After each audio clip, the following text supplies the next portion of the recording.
My name is Claire Matthews. I am 28 years old, and this past Christmas, I walked back into the home I grew up in thinking maybe the holiday lights and the smell of dinner would make me feel like family again. But the moment I stepped through the door, it was clear nothing had changed. My sister was still the golden child, my mother's pride and joy, and I was still the one who never measured up. I told myself I could keep quiet. I could swallow the hurt the way I always had, but as the night went on, the pressure built. And when they finally looked me in the eye and called me ungrateful, I knew I couldn't stay silent anymore. What would you do if the only way to defend yourself meant exposing the one secret that could shatter your family forever? Stay with me, because once I opened my mouth, there was no turning back. Let me take you back to where it began. The first flakes of snow were falling on Christmas Eve when I pulled off the interstate and into the quiet suburb where I grew up. After losing my job at a marketing firm in Portland back in June, I had promised myself I would not end up here again, but life has a way of dragging you back to places you thought you had escaped. The holiday lights glowed warm in the windows of familiar houses, yet all I could feel was the weight of memories pressing against my chest. Coming home at 28 should have meant joy and reunion, but for me it meant stepping back into a role I had been trying to shake off for over a decade. My mother, Evelyn, was already standing on the porch when I parked in the driveway. She wore her school administrator's winter coat buttoned to the top, and her smile was more polite than warm. She waved me in quickly, as if worried the neighbors might notice me lingering in the cold. Inside the house smelled the same as it always had: cinnamon candles and pot roast, yet the walls carried the same tension I remembered as a teenager. Lauren came bounding down the stairs before I could set my suitcase down. At 22, she looked like the picture of promise. Perfectly pressed sweater, long dark hair pulled neatly back, the kind of daughter people bragged about at dinner parties. She hugged me quickly, and then stepped back to announce that she had just heard from another medical program in Cincinnati. Mom's eyes lit up instantly, and the conversation turned toward test scores and scholarship packages before I had even taken off my gloves. I carried my bags upstairs to my old room. The posters of rock bands had been taken down years ago, but the faded outlines still marked the walls. My old desk sat in the corner, stacked with boxes Mom had filled with holiday decorations. The house might have changed in small ways, but the feeling was exactly the same, as if nothing I had built for myself outside these walls truly mattered here. Later that afternoon, I stood at the kitchen counter peeling potatoes when I heard voices drifting in from the front porch. Mom was speaking to Mrs. Patterson, our longtime neighbor, who had stopped by with a plate of sugar cookies. I froze as soon as I caught my mother's tone, full of that exaggerated pride she saved for Lauren. She was saying how wonderful it felt to know her younger daughter was destined for medical school. How Lauren had always been the serious one, the achiever, the one who never disappointed. Then came the line that cut through me like a blade. Of course, Claire is back home for now. She is still figuring things out, not quite settled in her career. You know how it is. Some kids take longer to find their path. Mrs. Patterson gave a sympathetic murmur, the kind people offer when they do not know what else to say. I stood frozen in the kitchen, the potato slipping from my hands into the sink. That familiar wave of shame rose in my chest, the same one I had felt since I was a teenager every time Mom compared me to Lauren. It did not matter that I had managed on my own for years in another city, or that I had worked hard in a competitive industry. In this house, I would always be the daughter who had not measured up. Lauren came into the kitchen a few minutes later, humming to herself, scrolling on her phone. She asked if I wanted to see the new acceptance letter she had received. I forced a smile and nodded, congratulating her. She looked radiant, her future laid out so neatly, while I stood there with damp hands and an ache in my throat. When evening came, and we gathered by the tree to place ornaments, Mom handed Lauren the glass angel and said it was tradition for the child with the brightest future to hang it at the top. I remembered being that child once before grades and expectations had divided us into roles we never asked for. Watching Lauren climb the step stool, hearing everyone clap, I felt that old sense of invisibility wrap around me again. The laughter in the living room grew louder as relatives began to arrive, bringing gifts and stories, while I lingered in the hallway unseen. I pressed my palm against the wall, steadying myself, trying to breathe through the familiar sting. Christmas in this house looked warm to anyone passing by, but for me it was a reminder that even wrapped in lights and garland, some wounds never heal. And that was only the beginning of the night. Mom's voice called from the kitchen, firm and expectant, and I forced myself to move. When I stepped in, she was already at the counter with her sleeves rolled up, handing me a knife before I could even hang my coat. "Chop these carrots, peel those onions, make sure the turkey is basting right." Her tone carried the same edge. It always had a tone that said she trusted me to do the work but not to be part of the celebration.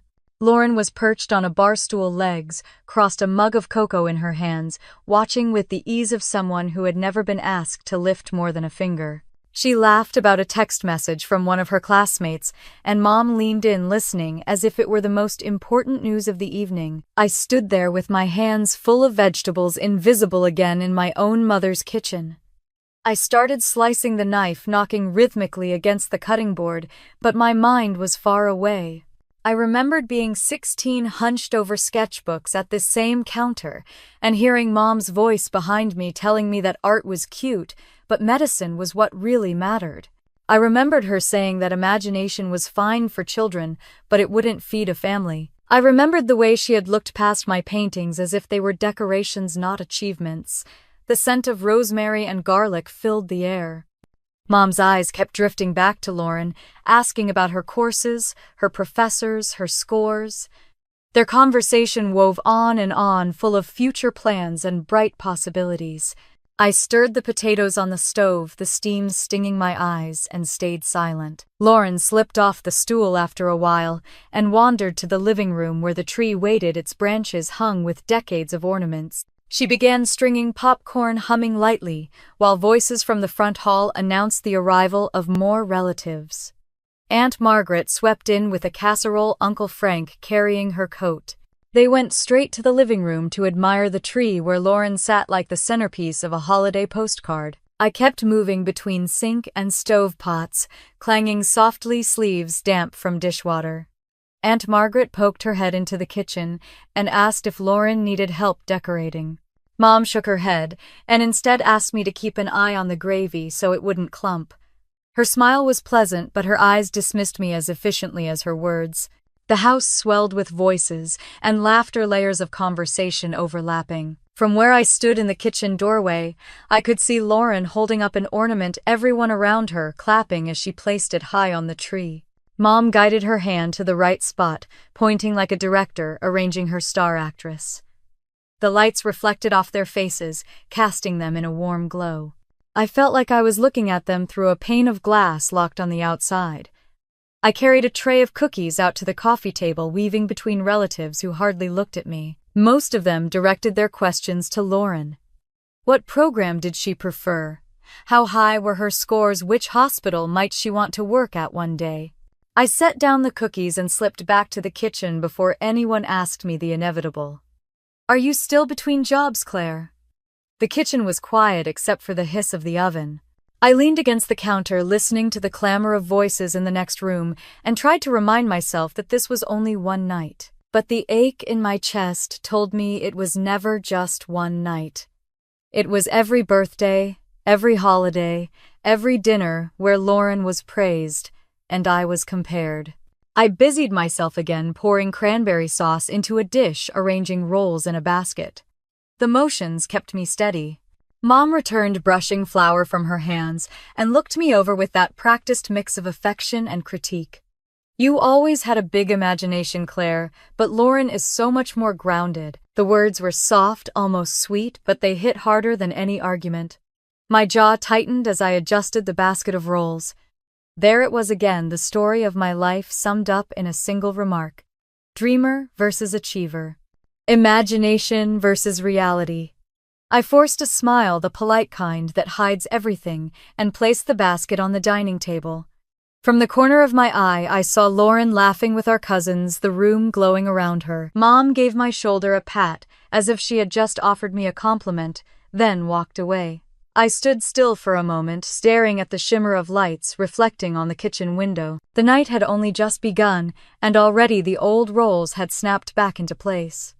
Lauren the golden daughter, Mom the proud matriarch, and me the extra pair of hands keeping the feast moving. I rinsed my knife under hot water, the steam rising around my face. The sound of laughter carried from the living room louder now, and I let the rhythm of water and steel anchor me. My hands moved on their own, chopping, stirring, cleaning, but inside me a slow pressure was building. It was the same pressure I had felt for years, tucked away and silent. And standing there in the warmth of my mother's kitchen, I knew it was only a matter of time before it forced its way out. The clatter of dishes and the chatter in the living room faded into the background as my mind slipped backward to another December night, one that had branded itself into me long before I was old enough to understand what it meant. It was late in 2011, I was 16, and I had come home from school early because I felt sick.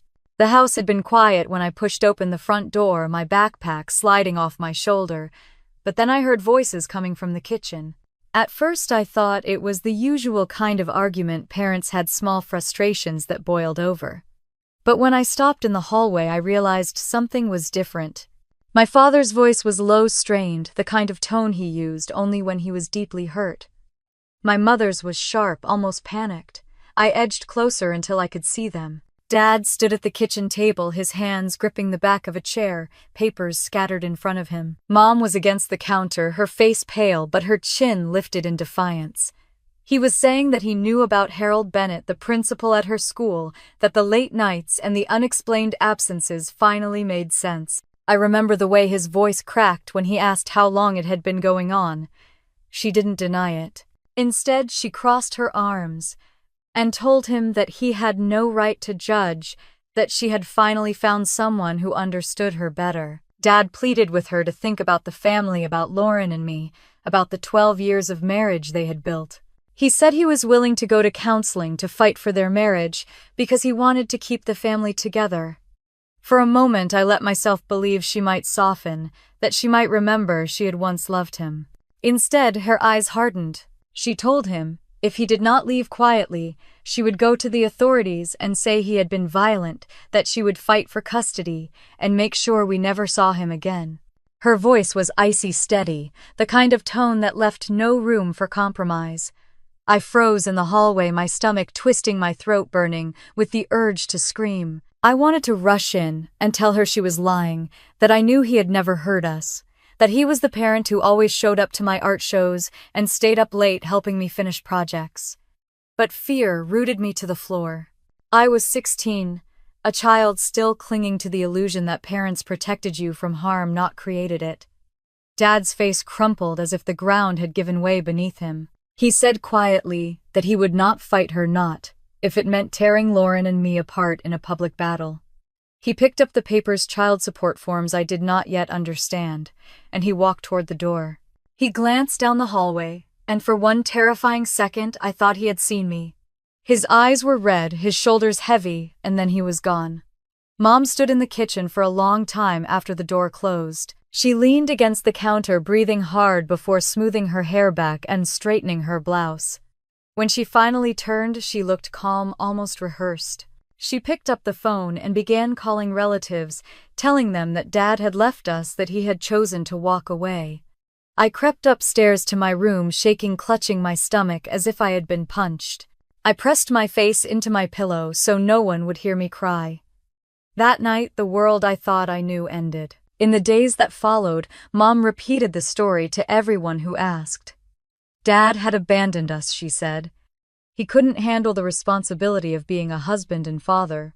She said it with such conviction that even I began to wonder if I had imagined the scene in the kitchen. But every time I closed my eyes, I saw Dad's face, devastated and pleading, and I knew what I had witnessed was real. I carried that secret like a stone in my chest. I told myself that revealing it would only make things worse, that if I spoke up, Lauren would be crushed, that our family would shatter completely. So I stayed silent. I smiled at school when people asked, I nodded. When Mom reminded us how strong she was, I swallowed every protest until silence became second nature. Years blurred by, and the lie became the family narrative. Dad was the one who left. Mom was the hero who held everything together. Lauren grew up believing it, grateful to the mother who had sacrificed so much. And me, I carried the memory alone each Christmas, reminding me of the moment everything changed. I wiped my hands on a dish towel and glanced toward the living room where the tree sparkled in the corner. Laughter and music drifted through the house, but my eyes landed on a framed photo on the mantel. It was from Christmas 2010, the year before everything unraveled. Dad's arm was around me, his smile wide, his eyes bright. I looked back at it now and realized with a sick certainty that it was the last time his smile had looked that way. From that Christmas on his face in photos was absent, erased from albums, tucked away like he had never existed. Mom had been thorough. But I remembered, and staring at that picture now, I felt the secret press harder against my chest, heavier than ever. It was a weight I had carried for 12 years, and it was beginning to crush me. The sound of silverware clinking against plates pulled me back to the present. I turned away from the photo, carrying a tray of glasses into the dining room. My hands were steady, but inside me the memory roared like a storm I could no longer contain. The dining room was glowing with candlelight by the time everyone settled in the long table, crowded with platters of food and glasses waiting to be filled. Aunt Margaret's bright scarf caught the sparkle of the Christmas lights. Uncle Frank was already reaching for the breadbasket, and Mrs. Patterson from next door was carefully setting down a dish of her famous sweet potatoes. The room buzzed with voices, the sound of coats being tossed over chairs, the clink of serving spoons against china. Mom moved to the head of the table, her posture straight and her smile wide. She tapped her glass lightly, and the room hushed just enough for her voice to rise above the hum. She started talking about how proud she was of her younger daughter, how Lauren had not only done well on her MCAT exams, but had secured an acceptance to her top choice program in Cincinnati. Her words carried that dramatic flair she always used when she wanted an audience, and the room erupted in applause. All eyes turned to Lauren. She blushed modestly, lowering her gaze, but her smile told me she was basking in the moment. Relatives leaned toward her, asking what kind of doctor she wanted to be, what specialty she was leaning toward, how soon she would start classes. She answered each question with that polished ease that Mom adored. I sat halfway down the table with my glass of water, the edges of my napkin crumpling in my hand. My mouth was dry, but I forced myself to speak, to take up just a sliver of space. I mentioned that I had been working on a design portfolio, that I had a meeting lined up with a firm in Chicago after the new year. My words felt thin but hopeful, something that mattered to me. I barely got the sentence out before Mom's voice swept over mine. She turned to Margaret, saying how remarkable it was that Lauren had managed such high scores while balancing volunteer work at the hospital. Margaret clapped her hands together, delighted, and chimed in that Lauren truly carried the family's name with pride.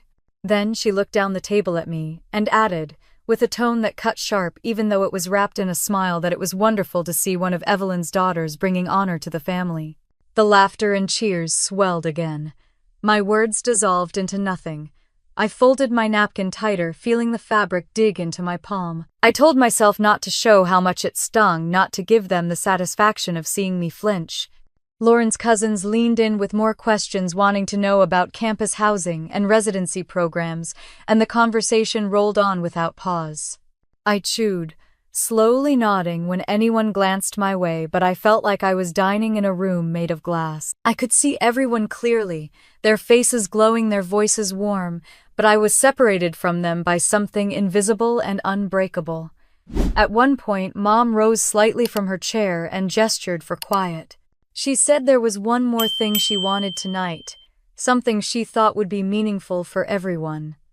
She looked directly at me, her eyes steady, her smile sharp enough to slice through bone. She said it would be nice if Claire stood up and said a few words to celebrate her sister, to honor her achievements, and remind us all what family meant. The table turned toward me in unison, expectant, waiting for me to rise. My fork slipped against the plate, and the sound rang louder than it should have. Heat crawled up my neck. My heart thudded in my chest so hard I thought they might hear it.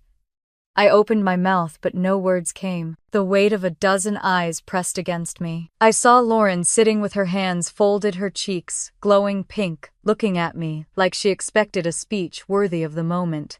I saw Mom watching, daring me to refuse, daring me to disrupt her carefully staged performance. I gripped the edge of the table, steadying myself, and forced a smile so tight my cheeks ached. My throat was dry, my hands damp, but I nodded as if I were willing. Inside, though, my chest was burning. I could feel the storm that had lived in me for 12 years shift closer to the surface, pressing harder against the walls I had built to contain it. The table buzzed again, as everyone raised their glasses, waiting for me to stand, waiting for me to find my voice. I looked at the flicker of candlelight bouncing off the silverware, the wreath hanging crookedly on the far wall, the tree blinking softly in the corner. It was all so perfectly staged, so carefully arranged, and yet I could barely breathe. That was the moment I realized I was seconds away from cracking open a truth that had been buried for far too long. The platters of food began their slow journey around the table, hands reaching spoons clinking against china, the murmur of relatives settling in for the feast. Mom lifted her glass, as if she were the conductor of an orchestra, waiting until every eye turned her way. Her smile was wide, her voice warm with the practiced cadence of someone who had told this story many times before.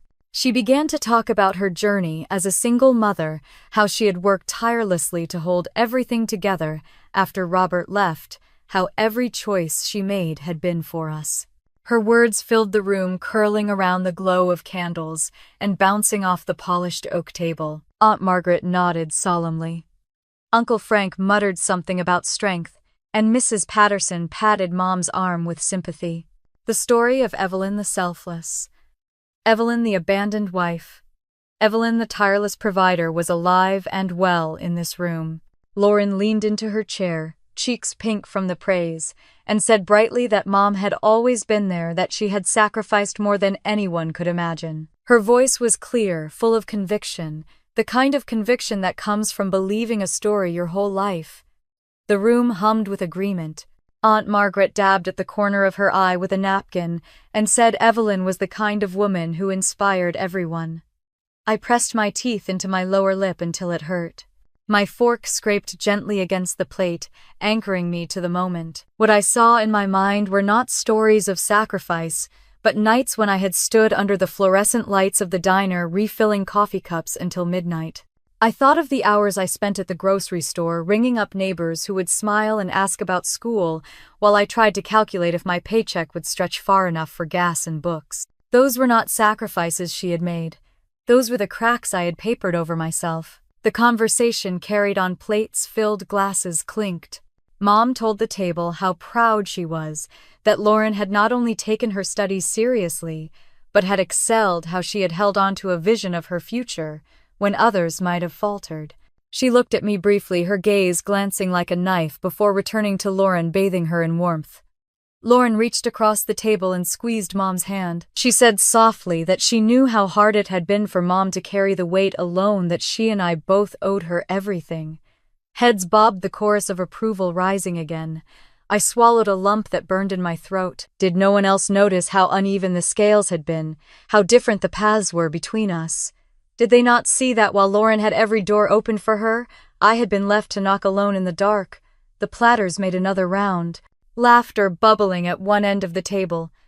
Aunt Margaret told a story about childhood Christmases, and everyone chuckled. The warmth of the room pressed against me, but it felt suffocating, not comforting. Then Mom straightened again, her voice cutting through the chatter. She said that when she looked at Lauren, she knew every late night, every sacrifice, every lonely hour had been worth it. She said that even the financial struggles she had endured were worth the pride she felt now. She leaned back with a sigh and said she had even managed against all odds to pay for Lauren's medical school applications and the tuition deposits that would come due. She said it like a badge of honor, the final stroke on her portrait of selflessness. The room erupted with admiration. Aunt Margaret clapped, Uncle Frank raised his glass, Mrs. Patterson whispered how remarkable it was. All eyes turned to Lauren, who sat glowing, overcome with gratitude. She whispered that she could never repay her mother for such sacrifice. My fork froze, my chest tightened. I heard the words, but beneath them I heard the truth. Those tuition deposits, those fees, those carefully timed payments were not miracles. They were not conjured from thin air. They were the checks that had arrived every month for 12 years, checks I had never seen but always suspected existed. Money meant for both of us. Money that had been carefully rerouted into Lauren's future while I had been told there was nothing left for mine. Heat surged through me, rising into my cheeks. My mind flashed back to the spring of my senior year when I had asked to apply to an art program in Chicago. Mom had shaken her head, her voice firm, saying, "We couldn't afford the application fees. We couldn't waste money on dreams that wouldn't pay the bills." I had believed her. I had worked extra shifts to cover the cost of 2 local schools, both with partial scholarships. I had convinced myself that practicality mattered more than passion. Now I saw it clearly. The money had been there all along. It just had not been for me. Lauren's eyes shone as she looked at Mom, her voice trembling with gratitude. She thanked her again, saying she would never forget how much she had given. Mom squeezed her hand, and the room glowed with the illusion of a perfect story. I lowered my gaze, focusing on the potatoes on my plate, mashing them slowly with the back of my fork so no one would see my hands shake. My throat burned with the scream I could not let out. The chatter rose around me, the room filled with laughter, toasts, the rustle of napkins. My silence thickened, pressing hard against my chest. Every smile I forced felt brittle. Every nod I offered was hollow.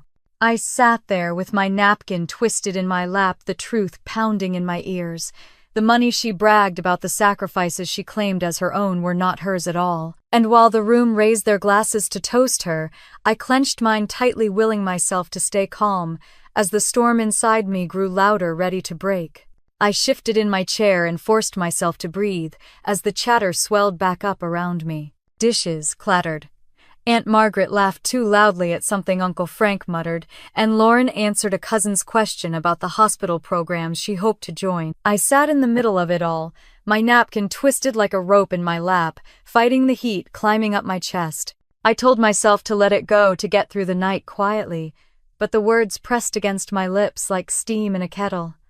I lifted my glass and cleared my throat, searching for a steadier voice than I felt. I said that I had an interview lined up with a design firm in Chicago, right after the holidays, that it could lead to something permanent, something meaningful. I let a small smile touch my face, hoping for just a flicker of recognition, the smallest nod of pride.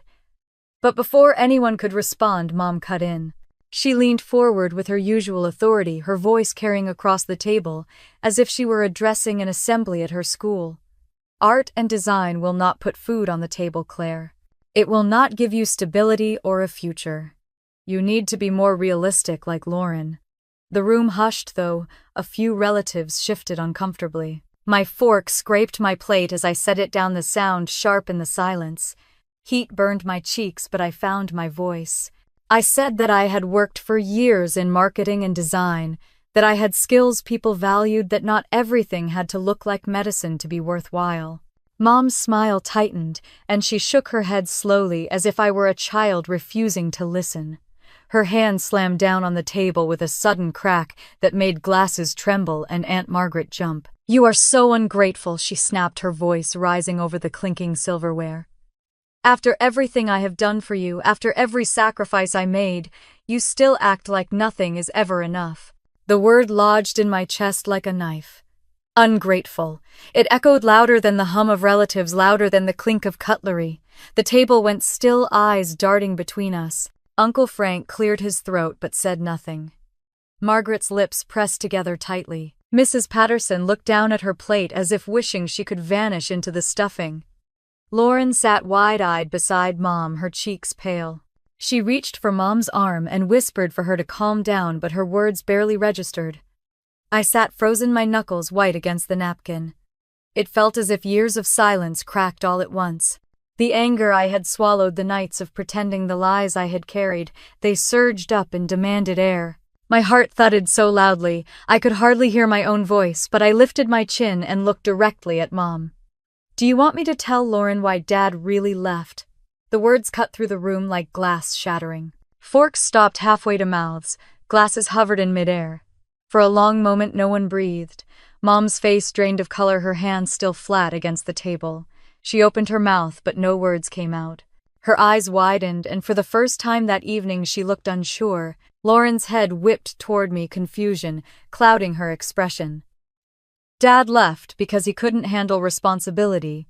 She started, her voice wavering, but she stopped when she saw my eyes on hers. Aunt Margaret whispered my name under her breath, as if begging me not to go on.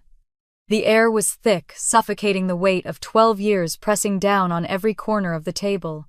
Mom's voice finally returned, brittle and trembling.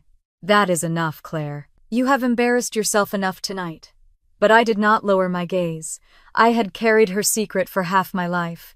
I had held my tongue while she rewrote history and built her pedestal out of lies. Tonight at this table, with the tree glittering in the corner and the smell of turkey still heavy in the air, I felt the walls inside me split. Lauren's eyes darted between us, searching her hand, trembling as she set her fork down. Mom tried to smile again, her lips stiff, as she told everyone that family dinners were not the place for petty arguments. But the tremor in her voice betrayed her. I folded my napkin carefully, my hands steadier than they had been all night, and let the silence linger just a moment longer. The storm inside me had finally found its crack, and I knew there was no turning back. The room seemed to tilt as every conversation died mid-sentence. Even the clink of silverware against plates stopped, as though the house itself had frozen. All eyes shifted toward me, some wide with confusion, others with discomfort, waiting to see if I would really dare to break the script my mother had perfected for more than a decade. Mom straightened her shoulders and tried to recover the rhythm, her lips curling into a practiced smile. She shook her head like she was shooing away a child's tantrum. That is not what this dinner is about, Claire. Your father left because he was selfish, because he could not handle being a man. He abandoned us, and I had no choice but to hold this family together. I pressed my palms flat on the tablecloth and felt the steady beat of my pulse in my wrists. No, Mom, that is not the truth. I was there. I saw what happened. A ripple of shock swept the table. Aunt Margaret's hand flew to her chest. Uncle Frank's wineglass trembled in his grip. Even Mrs. Patterson, who had heard every version of Mom's story over the years, leaned closer, her face pale. My throat tightened, but the words came anyway, pulled from the place I had buried them for 12 long years. I came home early from school that day. I heard you and Dad in the kitchen. He had found out about Harold Bennett, about the affair. His voice was breaking as he begged you to think about us, to go to counseling, to fight for the marriage. And you told him if he didn't leave quietly, you would accuse him of violence. You threatened to make sure he never saw us again. The silence cracked like glass. Forks clattered against plates as relatives pulled back in their chairs. Lauren's face went white, her napkin slipping from her hands. Mom's voice shot back, higher and harsher than before. That is a lie. You were a child. You misunderstood. I shook my head. I remember every word. I remember Dad's face when you gave him that choice. He wasn't walking away from us. You pushed him out. Lauren's breath came in sharp bursts, her voice trembling. That cannot be true. Mom said he left us. She said he found someone else. I turned to her, softening my tone. I wish that were the story, but the truth is different. He never stopped loving us. He left because she made sure he had no choice. The table felt like it had collapsed into two sides, some leaning toward me, some toward Mom, but no one daring to speak. Aunt Margaret's eyes darted back and forth, lips pressed together so tightly they disappeared. Uncle Frank muttered that this was not the time, but his voice held no conviction. Mom tried to regain control, her knuckles white as she gripped the stem of her glass. Enough. You do not know what you are talking about. You are embarrassing yourself. But her voice cracked on the last word, and everyone heard it. Lauren pushed back from the table slightly, her chair legs scraping against the hardwood. Tell me she is lying, Mom. Please, tell me this isn't true. Mom's mouth opened, but nothing came. Her silence was louder than any denial. My chest heaved as I reached down beside me. For weeks I had debated whether to bring them, but tonight I had known. I pulled a thin stack of papers from my bag, held together with a rusted paperclip, the edges worn from years in hiding. I slid them onto the table, right into the center where the candlelight caught them.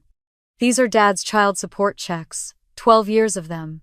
Every month he sent money. He never stopped providing for us. Aunt Margaret leaned forward, her glasses sliding down her nose as she scanned the headers. Her eyes widened as she mouthed the words child support. Lauren's hand shook as she reached out, then hesitated, afraid to touch them as if they might burn her. I looked directly at her. That money was meant for both of us, Lauren. It could have paid for my applications, my tuition, everything I had to cover by working nights at the diner. But Mom made a choice. She spent it on you. The room erupted in whispers. Mrs. Patterson shook her head in disbelief, muttering that she had always wondered how Evelyn managed everything on a school administrator's salary. Uncle Frank stared down at his plate as if wishing he were anywhere else. Mom shot up from her chair, her face blotched red. "You had no right to go through my things," she snapped, her voice brittle. "I didn't flinch. I found them in a box you kept hidden in your closet. All those years, you told us.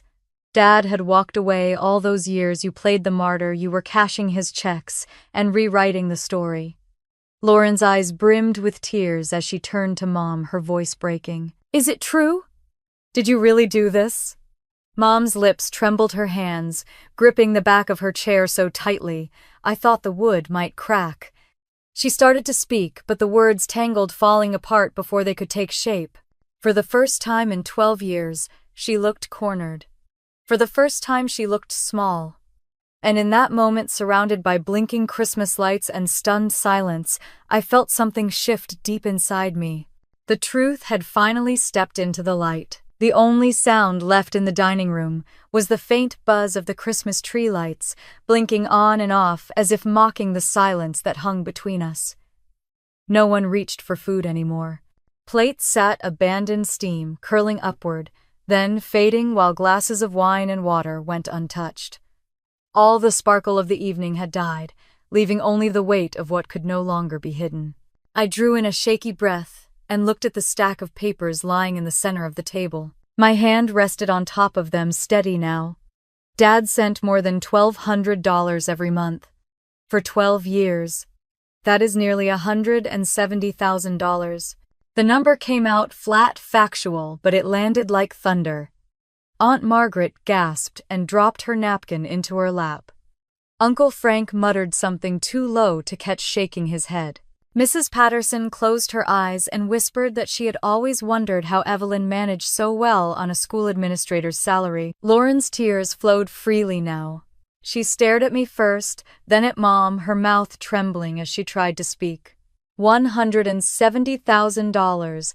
All this time, her voice cracked on the last word. I nodded, forcing myself not to falter. Money that was supposed to keep us both afloat. Money that should have given us both a future. But Mom chose to funnel it all into you, Lauren. Every book, every prep class, every tuition payment. And she let me believe there was nothing left. Lauren's face crumpled. She pressed both hands to her eyes as if she could block out the memories flooding back. Through sobs, she said she remembered the nights I stumbled in after double shifts at the diner, smelling of grease and coffee, too tired to talk. She remembered how I saved every penny, while she never once worried about money for her labs, her uniforms, her applications. "I thought you wanted to work," she whispered, her voice breaking. "I thought you liked the independence." My chest tightened, but I answered firmly. "No, Lauren. I did it because I had to. Because every time I asked, Mom told me there was nothing left." The silence fractured. Margaret leaned forward, her voice sharp and unsteady. "Evelyn, how could you?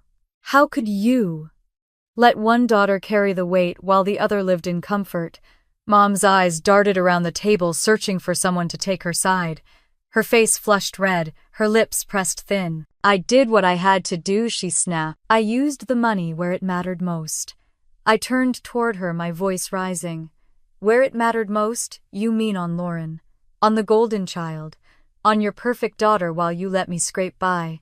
Lauren cried harder at that, shaking her head as if trying to erase the words. Her guilt was raw and open, and it pierced me even though none of this had been her doing. The room dissolved into angry murmurs. Uncle Frank said Robert had never seemed like the kind of man to abandon his family. Margaret added that she always suspected there was more to the story, but Evelyn had been so convincing. Mrs. Patterson stared at my mother with something like disgust, her hands folded tightly in her lap. Mom's voice rose higher, desperate now. Enough, I gave everything for you girls. Every decision I made, every dollar I spent was for your futures. Without me, you would have had nothing. But her words no longer rang with power. The faces around her were unmoved. They saw her now for what she was, and no amount of insistence could restore the pedestal she had built. Lauren lifted her head, her face wet and blotchy, her voice barely a whisper. No, Mom, you didn't do this for us. You did it for yourself. You wanted control. You let me believe Dad walked away while you were cashing his checks.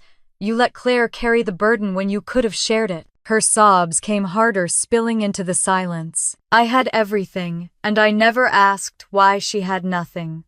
I reached across the table, my hand resting lightly on her arm. It wasn't your fault, I said gently. You didn't know. But the damage was already written across her face. The guilt settled in her eyes, deep and heavy. The Christmas dinner lay in ruins. No one raised a glass now. No one toasted the season. What should have been laughter and warmth had curdled into betrayal and shame. The smell of roasted turkey, cinnamon, and pine only made the air thicker, oppressive. Mom slammed her palm against the table, rattling the silverware. Stop this, she shouted, her voice raw. I did everything for this family. I sacrificed more than you will ever understand. But her words bounced back empty. Aunt Margaret shook her head, muttering that sacrifice meant sharing the weight, not choosing favorites. Uncle Frank crossed his arms, glaring down at his plate. Even Mrs. Patterson, who had always been Mom's supporter, refused to meet her eyes. Lauren's voice rose again, sharp and hoarse. Stop pretending this was noble. You lied to us. You lied to me. You lied to everyone sitting here. The tree lights blinked on and off, their glow reflecting in the wet shine of Lauren's tears. No one at that table believed Mom anymore. And in that heavy silence I felt the storm that had consumed me for 12 years finally calm. The secret was no longer hidden. The truth was standing in the open, undeniable, and the woman who had built her identity on a lie could no longer escape it. Lauren's chair scraped loudly against the hardwood as she pushed back, her breath ragged. She stood so fast, her glass tipped over, spilling red wine across the white tablecloth like a wound spreading. No one moved to stop her as she grabbed her coat from the rack and pulled open the front door. The bitter cold rushed in, scattering the warmth of the house. I sat frozen for a heartbeat, then pushed my chair back and followed her. My boots hit the porch steps just as she stepped into the yard, the snow crunching under her feet. The world outside was hushed, wrapped in white, the glow of Christmas lights casting soft halos over the drifts. Her shoulders hunched against the wind, but it wasn't the cold that shook her. Lauren turned when she heard me, her face blotched with tears, her lips trembling. Everything I thought was real is gone, she whispered. My whole life, every piece of it, was built on her lies. I wrapped my scarf tighter around my neck and moved toward her, my breath clouding in the frozen air. You didn't know, I said softly. None of this is your fault. She shook her head violently, her hair falling across her damp cheeks. But I lived off it, every penny. Every program, every scholarship application fee, every time I needed something, she gave it to me. I thought she was breaking herself for me. And all along she was just spending Dad's money while telling us he had abandoned us. Her voice cracked into a sob and she pressed her fists against her mouth. The sight of her crumbling in the snow cut deeper than any of Mom's accusations had.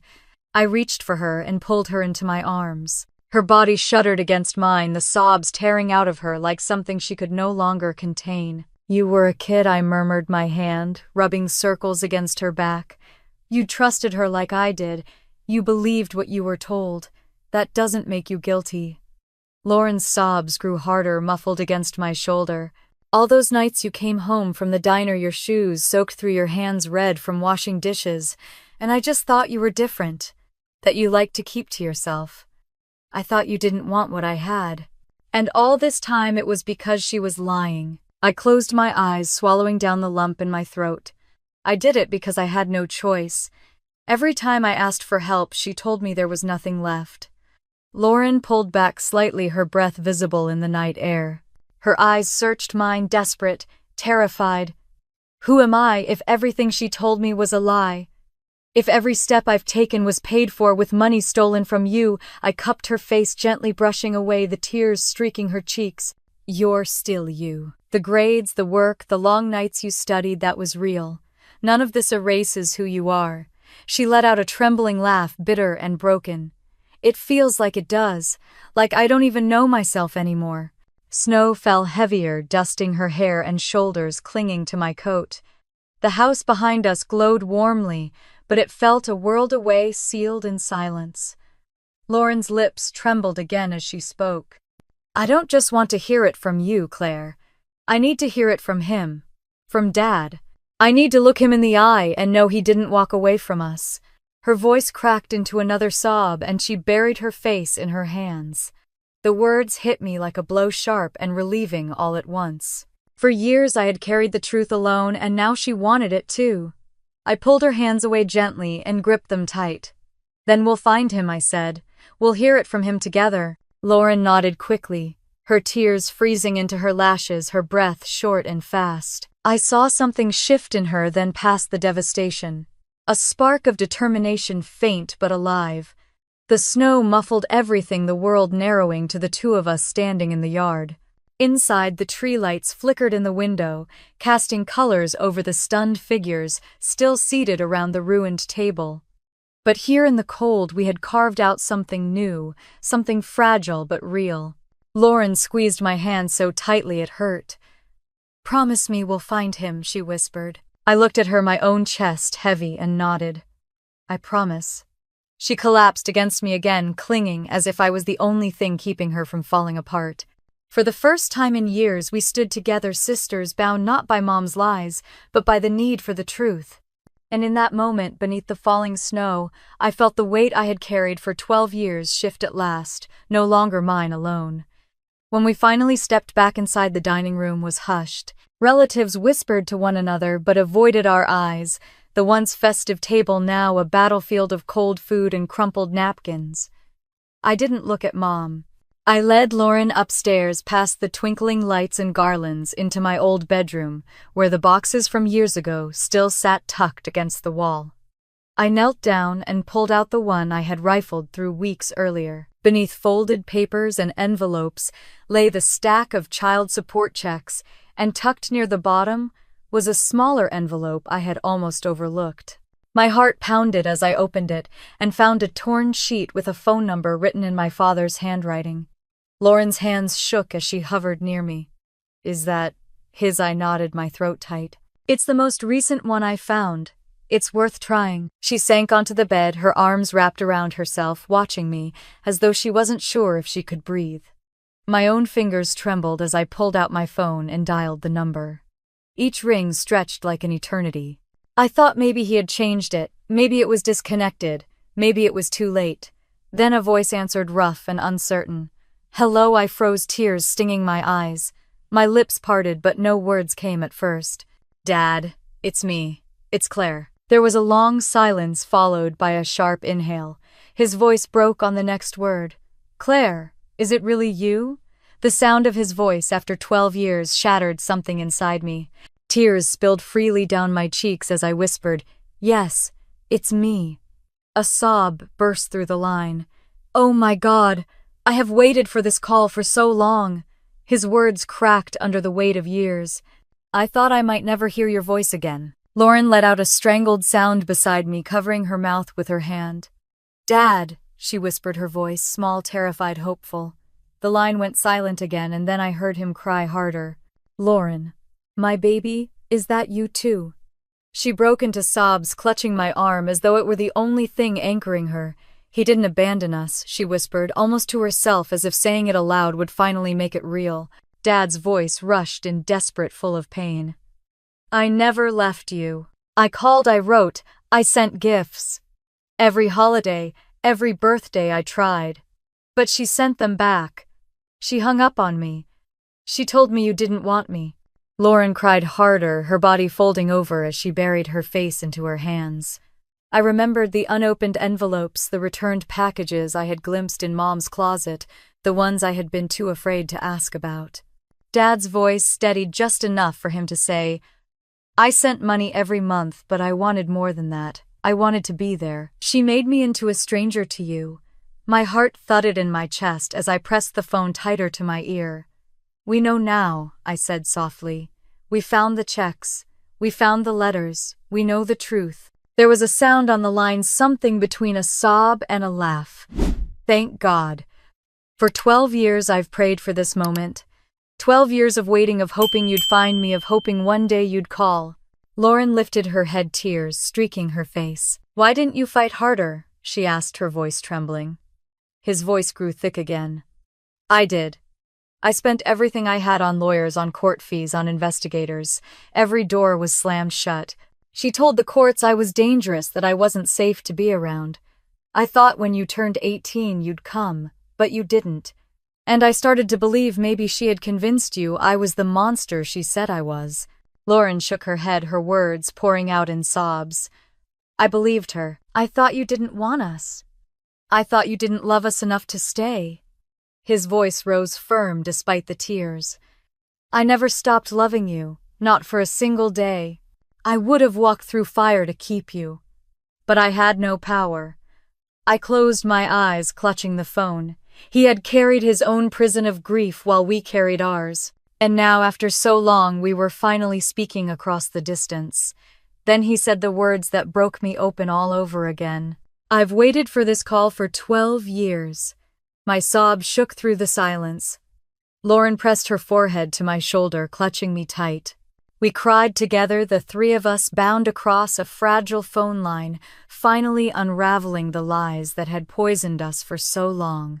The phone call stretched long into the night, but even after we hung up, Lauren and I sat there in my childhood bedroom, clutching each other in silence. Neither of us slept. By morning, the decision was made without needing words. We had to see him. The day after Christmas, we packed an overnight bag, shoved coats into the back seat, and drove away from the house that no longer felt like home. Snow covered the highway in patches, and the tires hummed steadily beneath us. Lauren sat curled against the window, her face pale and puffy from crying. But there was a new determination in her eyes. The directions led us to a small diner on the outskirts of Indianapolis, chosen because it was halfway between us and him. When we pulled into the lot, my stomach flipped so violently I had to grip the steering wheel. The building was unremarkable, a squat rectangle with faded neon letters buzzing faintly above the windows. But to me, it looked like a doorway to a life we'd been denied. Inside, the smell of bacon and coffee wrapped around us. A jukebox hummed in the corner, and a waitress in a red apron carried a tray of steaming plates. My eyes darted to the back, where a man sat alone in a booth, his hands clasped tight together on the table. His head was bent, but when the bell over the door jingled, he looked up. I knew him instantly. The gray in his hair, the deeper lines around his eyes, none of it mattered. His face lit with a joy so pure, it broke me all over again. He stood knocking against the edge of the table as he rushed forward. "Claire," he said, his voice catching. "Lauren." We closed the space between us in seconds. His arms wrapped around both of us at once, crushing us to him as if he feared we'd disappear if he loosened his grip. His chest heaved against mine, and I felt the sobs shaking through him. My tears came hard, soaking into his coat, and Lauren's muffled cry echoed against his shoulder. We stayed like that for what felt like forever, until the waitress passed by and quietly left a box of napkins on the edge of the table. When we finally slid into the booth, Dad kept one of our hands in each of his, squeezing, releasing, squeezing again, as if memorizing the feel of us. "You're grown," he whispered, staring at us like he couldn't believe what he was seeing.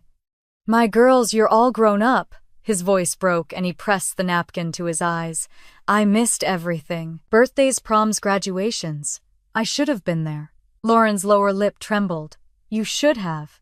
But we know now you didn't leave because you wanted to." He shook his head firmly. "I never wanted to. I fought. God, I fought so hard. But your mother..." He trailed off, swallowing the anger, choosing not to poison this fragile reunion with more bitterness. Instead, he took a deep breath. Let me tell you about now. He spoke about the small accounting firm he had built in Kentucky, about the long hours, but the satisfaction of doing something steady. His eyes softened when he mentioned Carol, his wife of 5 years. She knew about you both from the beginning, he said. She always told me you'd find your way back to me. He pulled out his phone and scrolled to photos of a smiling woman with kind eyes standing in front of a modest house with a porch swing. Lauren leaned close, wiping her face as she whispered, "She looks warm. She is Dad," said his voice full of quiet pride. "She's been waiting to meet you for as long as I have." For a while we just sat there, the clink of plates and the murmur of other diners surrounding us like background music. I studied his face, tracing the familiar crinkle of his eyes, the curve of his smile. He studied us the same way, like he was trying to memorize every feature before it slipped away again. "I can't give you back what I lost," he said finally, "but I can give you everything I have now." Lauren reached across the table and squeezed his hand tight. "You didn't abandon us." Tears ran down his cheeks as he shook his head. "Never. Not for a single day." The silence that followed wasn't heavy anymore. It was soft, like a blanket settling over us, filling in the cracks. My chest felt raw, but also whole, like a wound finally beginning to close. I looked at him through my tears, my voice low but steady. "This Christmas we finally have our father back." He covered my hand with both of his shoulders trembling as he bowed his head. And in that diner, beneath the glow of neon lights and the smell of coffee, we began stitching together the pieces of a family that had been torn apart for far too long. When we drove back to Ohio after meeting Dad, the world felt different. The roads were the same, the snow piled along the sidewalks. The same, but I carried something lighter inside me, as if the years of silence had been scraped away. Lauren sat in the passenger seat, staring out the window, her cheeks still blotched from crying, but there was a calm in her posture I had never seen before. For the first time in our lives, the truth was ours, and it had changed everything. The house looked smaller when we pulled into the driveway, its windows glowing dim against the gray afternoon.